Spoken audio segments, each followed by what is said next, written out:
This episode is brought to you by Netflix. This Monday night, witness the end of an era. John Cena takes center stage for his final appearance ever on Monday Night Raw. One last match, one unforgettable farewell. Come celebrate the legacy of a true WWE legend. Monday Night Raw, November 17th at 8 p.m. Eastern Time, 5 p.m. Pacific Time, only on Netflix. Be there for the moment everyone will be talking about.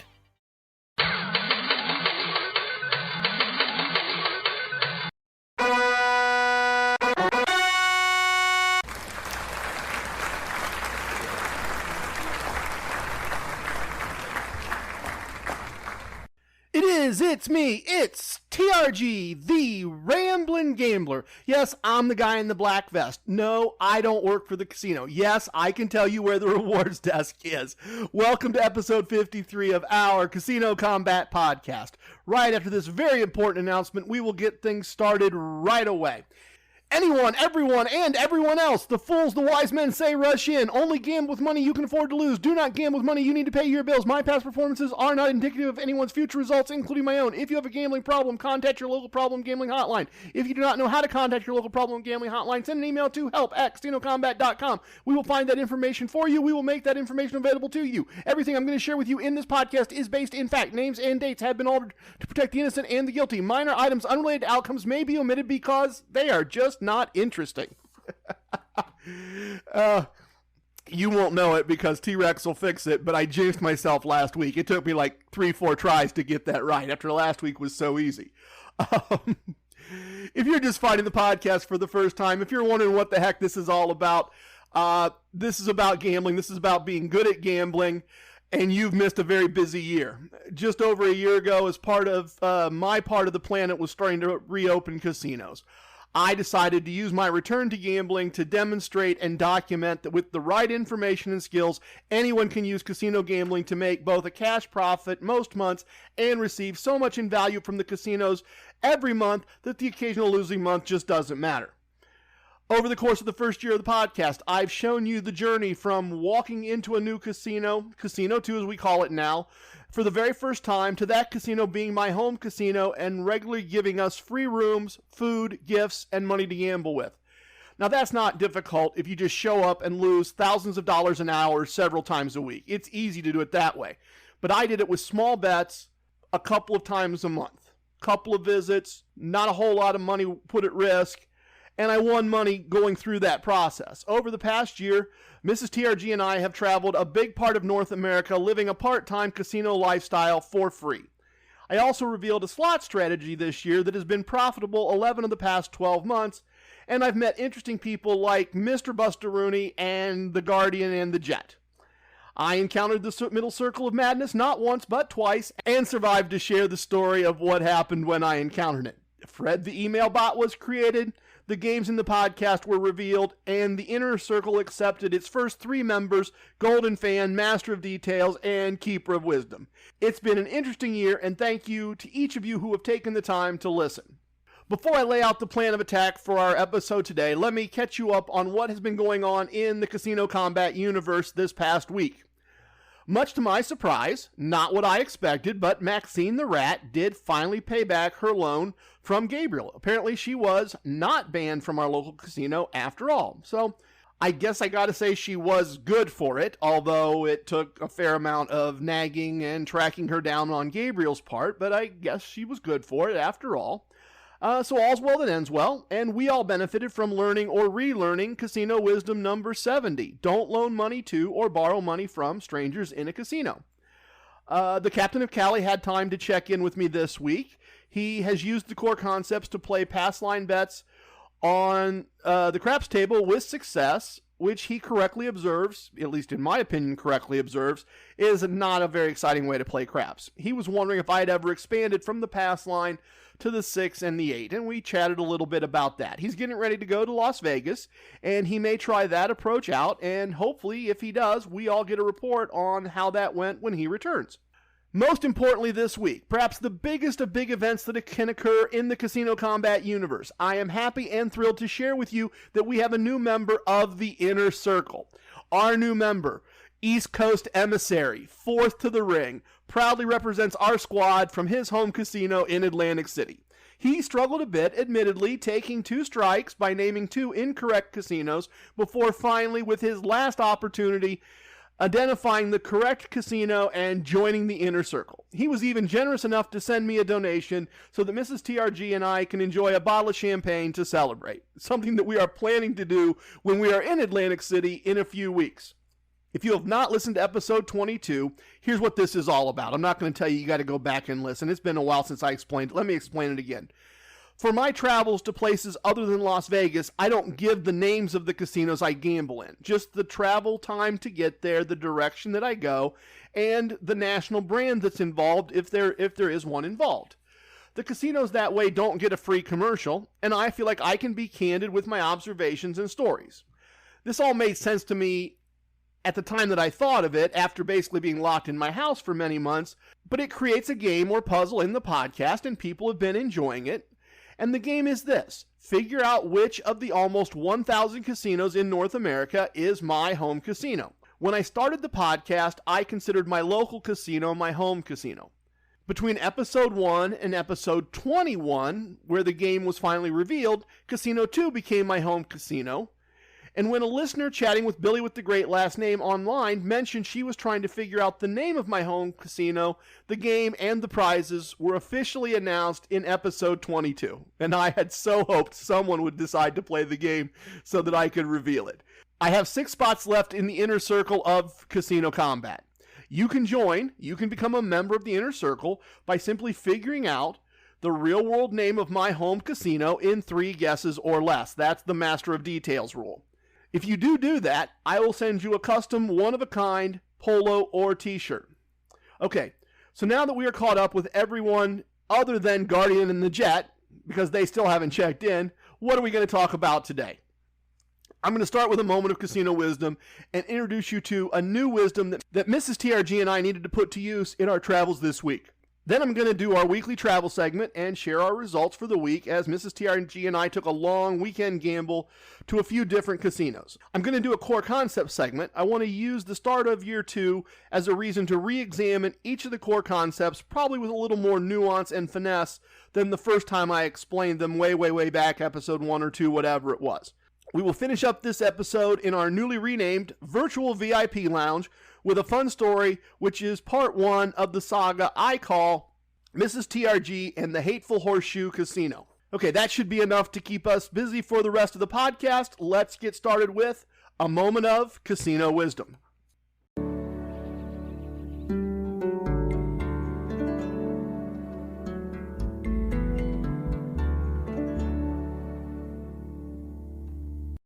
Casino wisdoms combine knowledge of or experiences with casinos with an action to be taken by someone who is gambling or in a casino. Casino wisdoms are things that myself, Gabriel, the Walking Wikipedia, and others have learned over time. We've shared them with each other, and now I try to share them with all of you. If you'd like a list of the casino wisdoms and the episode where they were first discussed, Fred the email bot can take care of you. He can handle that. Just send an email to trg@casinocombat.com.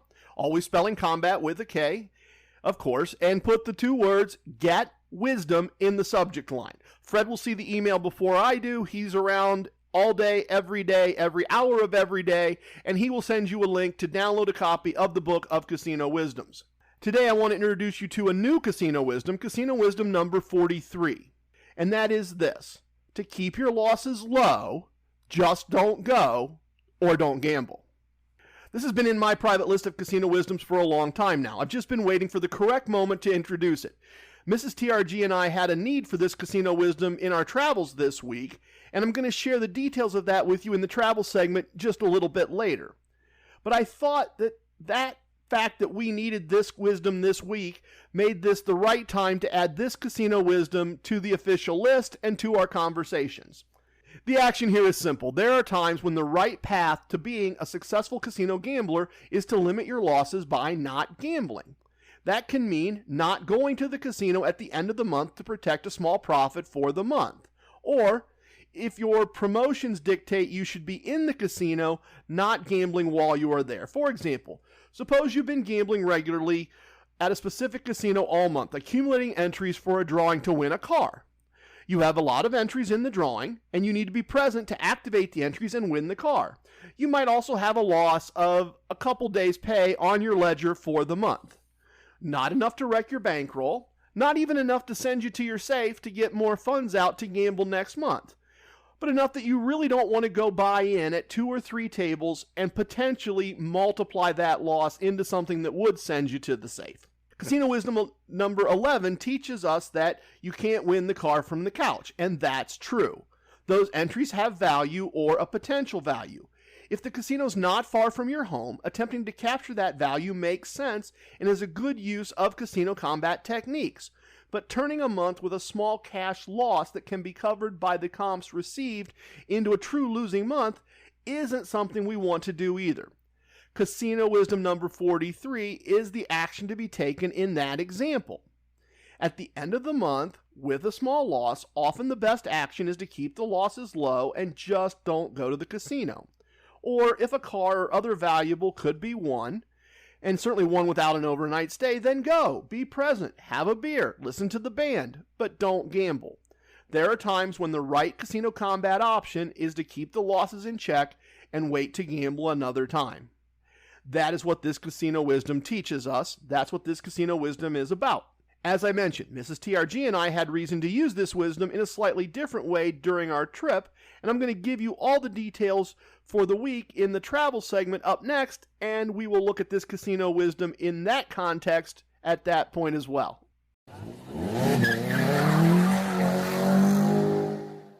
We did a lot of gambling, a lot of different places this week. Midweek, I had a drink with Gabriel and did some gambling locally. Seats at the blackjack table are more available now with restrictions lifting.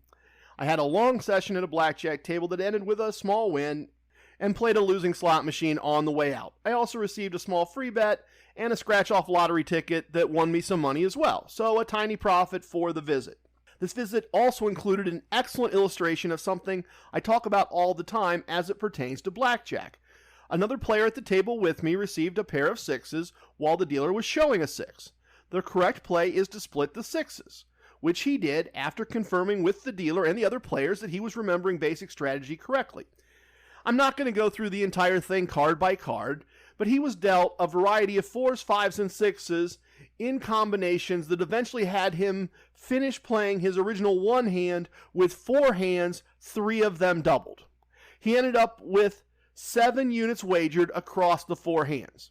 The dealer ended up with a total of 19, and when all the chips were collected and chips paid out, the player won 1 unit total. A profit for the hand, not the monster win we all hoped would happen as we saw it unfolding, but a profit for the hand. Once everything was resolved and before the cards were collected, the table mentally played the hand out the other way, where he takes a card instead of splitting. If he had taken a card instead of splitting, he would have received a 6 for a total of 18, and the dealer would have had a total of 20. Not only did he win instead of losing, but his correct play caused another player, TRG, to win his hand instead of pushing. This is an excellent illustration of being sure your blackjack progressive bets don't grow so large that multiple splits and doubles wreck your bankroll or force you to make plays outside of basic strategy because you are out of funds. It doesn't happen very often, folks, that one bet becomes 6, 7, 8 bets, but it does happen. And it happens often enough that I try to be mindful of that when I put together my strategy, my plan for attacking a blackjack table or attacking a casino in terms of the money in my bankroll. On Friday, Mrs. TRG and I made a quick visit to our local casino on our way out of town. We did this because they were giving away collapsible garden hoses just for walking in the door. Nothing else required. Mrs. TRG hasn't even been in that casino in quite a while, has gambled almost nothing there, and she still was eligible to receive a free garden hose. We needed to replace some of our garden hoses, so we planned around our promotions and went and picked up a pair of gifts that we needed instead of purchasing those items with our own money. I also received a $10 free bet, which we bet on black at roulette on our way out, and the famous, or infamous, I guess I should say, $3 of free slot play that this casino for some reason doesn't realize it's insulting to give out. I did win 63 cents with their $3, however, using TRG slot strategy number 1. Money's money. I wasn't going to ignore casino wisdom number 22 and not play my free slot play. Our next stop was our home casino, Casino 2, about 2.5 hours east of our home. This is a wonderful My Choice property that we really enjoy every time we are there. They comped us our room for the night. I received a nice match bet. Mrs. TRG received a nice match bet and some free play. If you've not been listening since episode 3, understandably, and I think it was episode 3. If it wasn't, I did not go back and look. I'm just doing this from memory. Or if you've listened to episode 3 at some point in the past and you don't recall this, early in this podcast, we went to this casino for the first time ever. I told you in that podcast episode, after the visit, that by paying the full price for a room to start a relationship with this casino, it would prime the pump, so to speak, and they would give us back way more value over time. Now, almost 1 year later to the day, this is all true. Every month, they give us hundreds of dollars in value to encourage us to return to a hotel and casino that we enjoy every time we were there, a place where we have created many, many, many memories. Casino combat techniques work, and this visit is proof of that. In fact, this whole trip is kind of proof of that. Sadly, our first blackjack table was a GLL. We gambled, G. We lost, L. We left, L. Left the table, obviously. And that all happened very, very quickly. So quickly, there's not even a good story there. And that's the worst part about a GLL. There's nothing to tell. It just happened and you lost money. And I followed that up with a losing slot machine play while Mrs. TRG used her free slot play on another machine. And she almost quadrupled the amount of free play that she was given. So, nice positive there. The first loss was so quick, the first blackjack loss was so quick that we found another table before dinner, and that was a quick GLL as well for both of us. After dinner, we hit one more table, and it was more of the same, losing very quickly until we hit our negative exit point. And it's at this point that we applied casino wisdom number 43. It was very, very early. We'd only been in the casino for around an hour, plus the time we spent having dinner. But actual time in the casino, time spent gambling, right around an hour. The last thing we wanted to do was call it a night and leave. That wasn't what we wanted, that didn't sound fun, and that's still exactly what we did. We kept our losses low for the visit, and we didn't gamble. We went to our room, pulled up Netflix on a laptop, and had some drinks while we watched Netflix. The next day, with more and more restrictions lifted, we ventured out to a local diner for brunch and then did a wine tasting at a local winery before making the 1-hour drive south and west to Casino 1. My host Bubba had been kind enough to compass a room, and again, compass a room even though my official promotion says Saturday night's supposed to cost me $100. And he got us a reservation at the steakhouse, which are very hard to get on Saturday night without a host helping you out with the reservation. They're that hard to come by. At this point, I'll remind you that in episode 2 of our Casino Combat podcast, we visited this casino the day it opened as the pandemic lockdown started to end. We'd been a regular at this casino a decade earlier, but it had been almost that long since we'd been there for any reason. As I documented at the time, on that trip, we paid full price for 2 nights in the hotel. We did that knowing that eventually they would be comping us many nights and giving us some money to wager with each time we visited. We left that very first visit with an assigned casino host and a comped reservation for a room a few weeks later. I also told you early in the podcast about creating what I call casino clusters, or casino routes, properties near each other or on the way to or from each other that you can visit as part of a single trip. In this case, we combined a comp at our home casino with a comp at a casino on the way home, a casino on the route back, and we did an entire weekend of gambling, eating at local restaurants, and visiting a local winery. And it's unfortunate that some of those outside extras outside the casino, those parts of living this part-time casino lifestyle have been a little muted during the first year of the podcast. But now that we're able to do more things, it's going to be nice to show you those aspects of things as well. We made what we have been calling date nights into date weekend by combining resources at multiple properties into one nice long weekend where we got lots of comps. Would have been nice if the gambling had been a little better, admittedly. So at this casino, Casino 1, we each had some match bets to make. I also received some free slot play and a drink comp. Mrs. TRG played 3 losing blackjack tables, but all of them were very, very minor losses. She won some money and then hit a negative exit, so it did not hit her bankroll particularly hard. She played a winning and a losing slot machine as well. She basically broke even for the visit to that casino in terms of slot play. I managed one winning blackjack table out of 3, but admittedly got smacked pretty good at one of the other 2 tables. We were fortunate that our last table of the evening was one with some fun and interesting people. Okay, more interesting than fun, as you will hear in a minute. It was a good table from an entertainment point of view, and we played for a long time before hitting our exit. It was a great way to spend Saturday night and had an interesting moment from a casino combat point of view and a random moment of strangeness, which is always fun too, as long as it doesn't hurt us too bad. There were 5 of us at the table. The young woman playing the very first spot was not using basic strategy in any way. She was basically guessing at each hand. And the gentleman in the middle of the table was less than thrilled by this, as her plays kept making a mess of everything for other people at the table. And she did this every few hands. So he's mumbling and complaining to Mrs. TRG and I, and she's leaving the table for phone calls and then returning to yell and be loud and play poorly. At one point, as he is complaining, she says, "Well, maybe this helps you feel better," and she pulls up her shirt to flash him. And responding to what she had shown him, he says, "Not really," and pulls up his shirt as well, flashing his rather large belly. As I said, a fun and interesting table.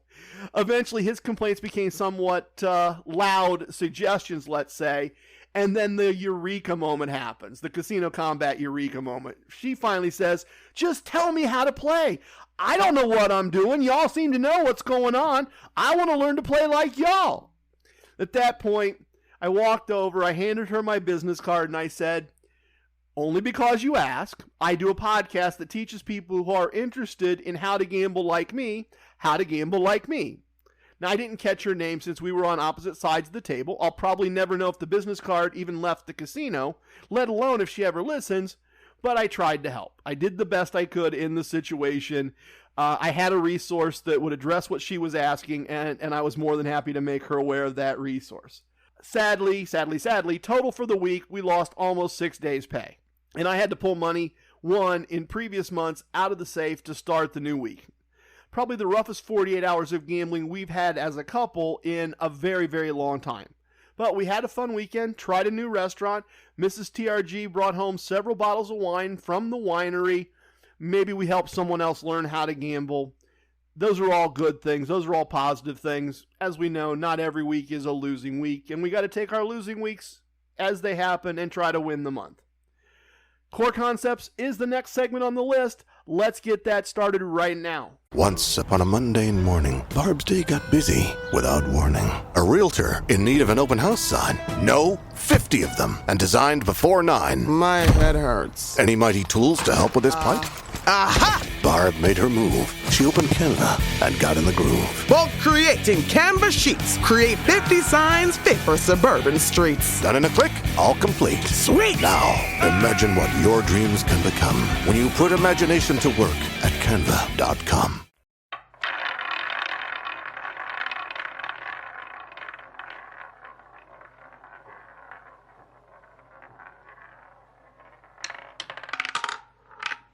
Since it's been a year since I introduced the core concepts of casino combat, and since they are the pillars on which I believe success in casino gambling is built, I wanted to take a little time today as we start our second year of podcast episodes, and I wanted to walk through those ideas again. The first core concept of casino combat, with both concepts and combat spelled with a K, is to learn to play a game with a minimum house advantage. The house advantage is the amount of money the casino expects to win per $100 wagered at a game. Different players will win or lose different amounts in any given session, and one table may win more than the expected amount, and the other table may lose more, but over time, the casino knows what it expects to win. As we have discussed, some bets in the casino have a very small, or in the case of the odds bet on the craps table, a 0 house advantage. So a very small house advantage or no house advantage. Those are the bets we want to make. The ones where the house advantage is very small. The idea here is to limit ourselves to bets that are very close to a coin toss, with the house having only a very, very small advantage. If we do that and use the rest of the core concepts, we can win money over time. The next core concept is learn a betting strategy with both progressive and regressive components. Learn, invent, use one of mine, modify one of mine and make it your own. It doesn't matter. You need a wagering strategy. You need a betting process. Call it what you want. You need progressive and regressive components in how you bet. The idea here is that in my experience and the experience of every decent gambler that I've ever met, you can't win consistently by just wagering the same amount hand after hand after hand.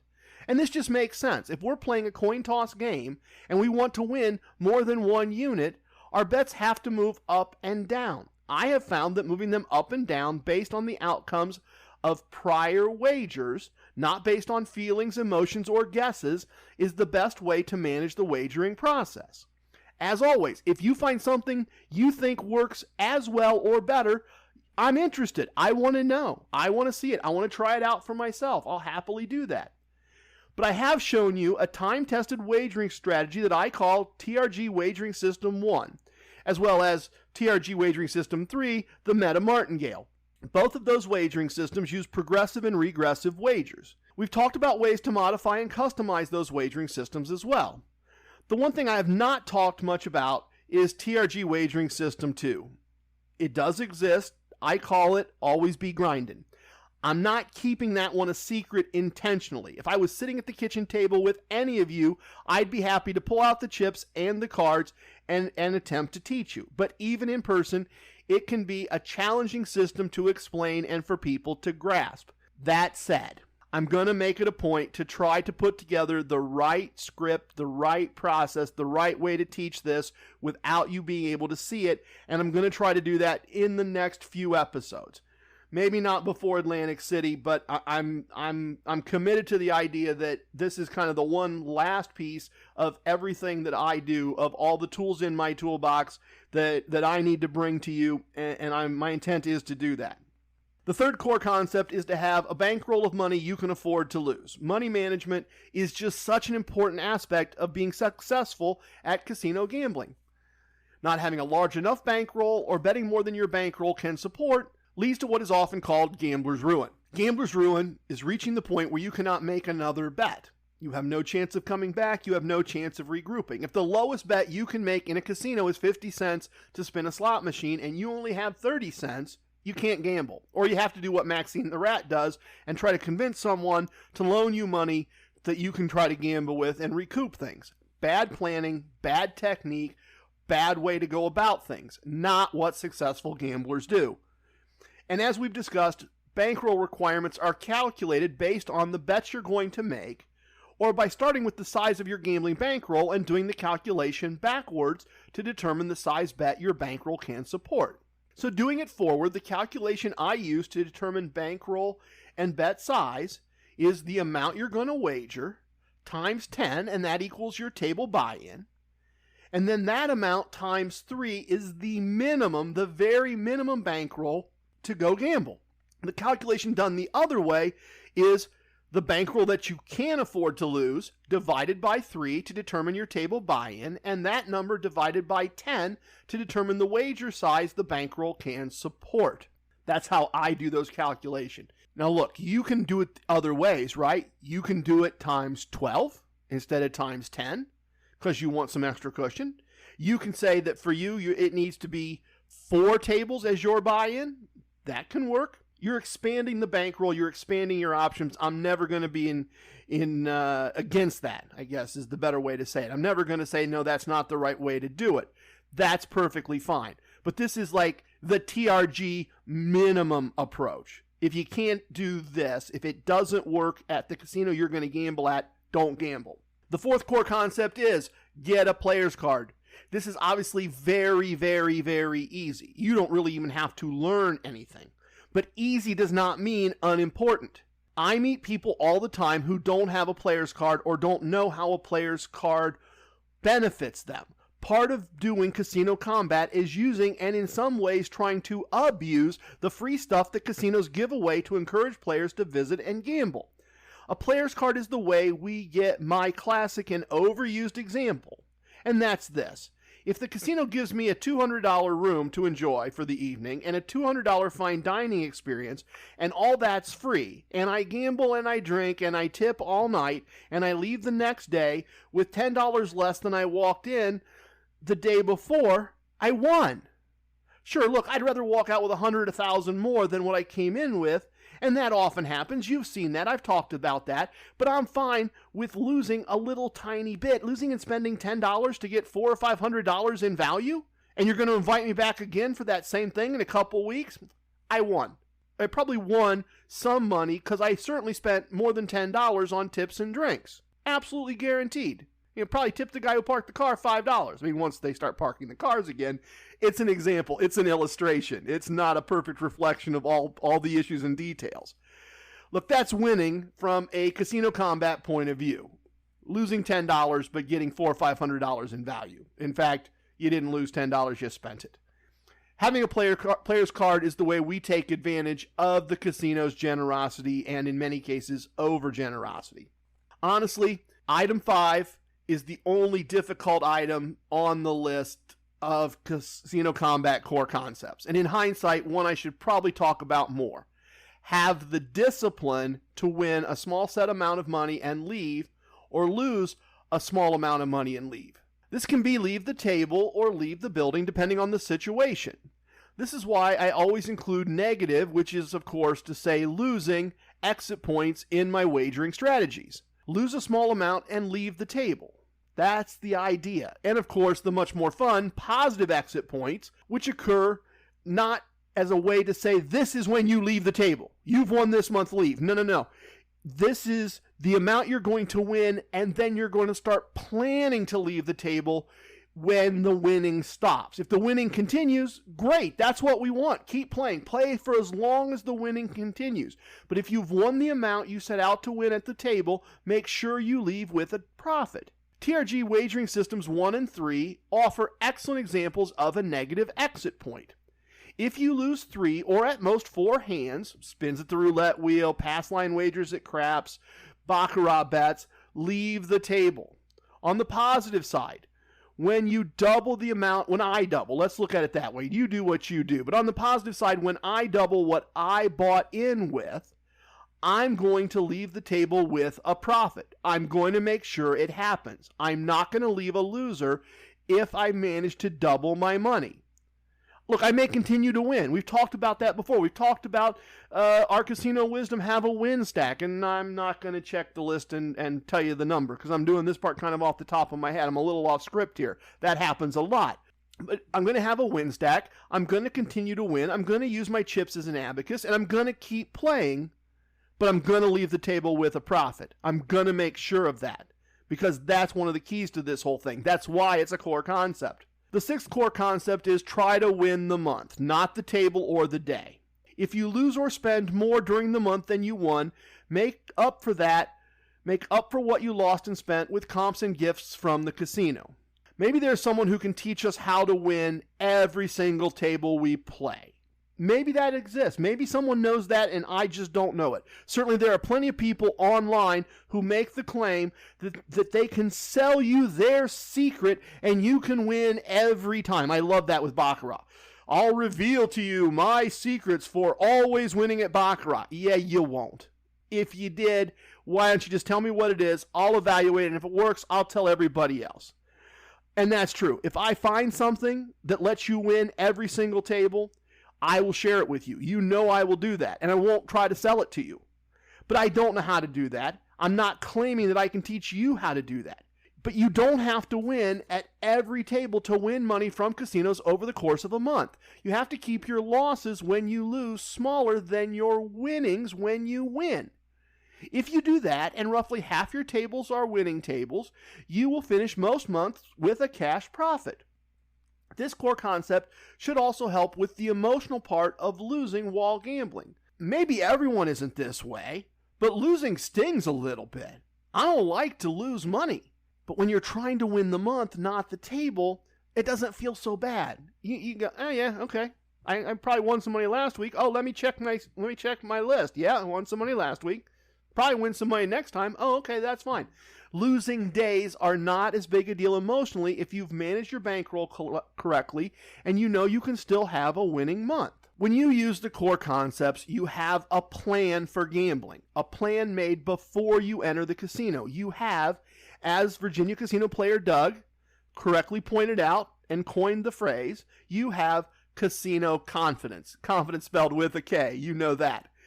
Planning is such an important part of being good at casino gambling, and the core concepts, the pillars as I call them, provide that plan, provide that structure, provide that framework. Now, I still try to plan a little farther, right? Often I go into a casino, particularly if I'm by myself, and I know it's going to be play my free bet, play my free slot play while hitting my first table and my first slot machine for the day. Then grab some food. Then play 2-3 more tables depending on how they go. Hopefully they go long and I make a lot of money. Maybe I hit another slot machine on the way out. If I'm gambling solo and if I made a drive, that's the plan.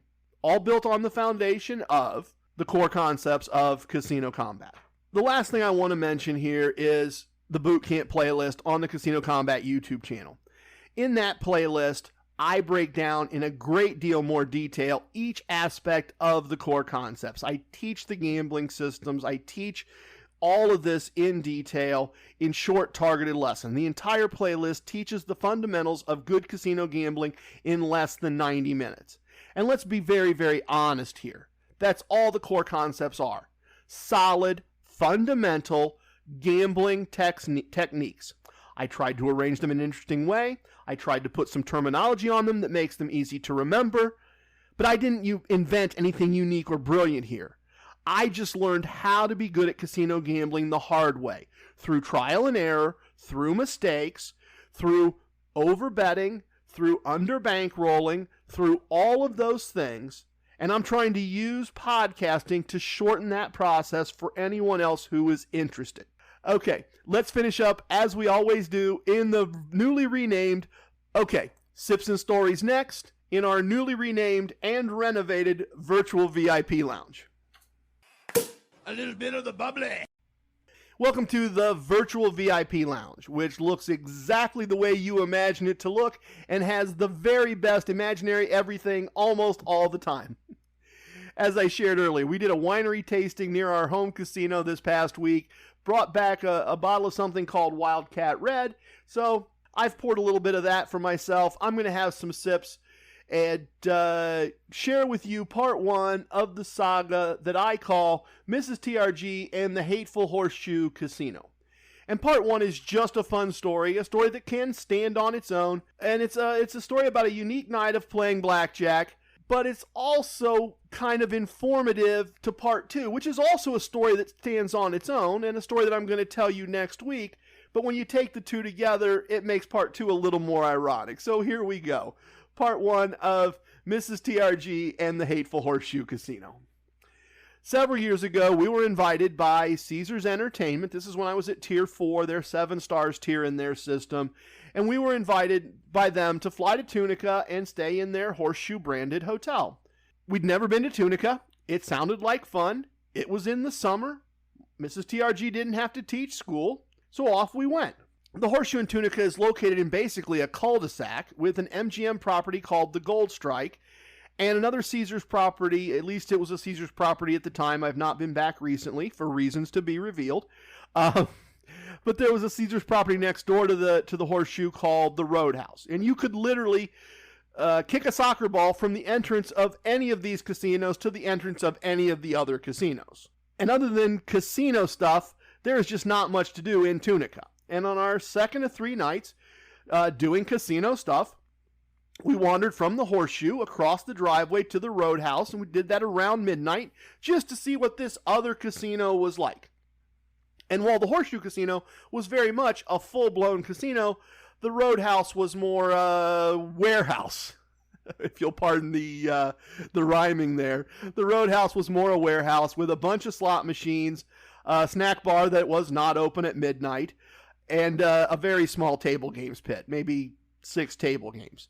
And all of the whole thing was mostly empty of customers at midnight, but there was an open blackjack table, and to our surprise, that blackjack table had a $2 minimum wager as the requirement. And this was not that long ago. This is not one of those TRG 30 years ago stories. No, this was just a few years ago.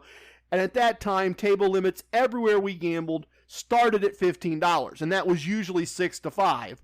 and you had to pay up to get a better limit than that. Sometimes $15 would get you 3-2, but this was a $2 3-2 blackjack table. We hadn't seen a limit like that in at least a decade, if not longer at the time.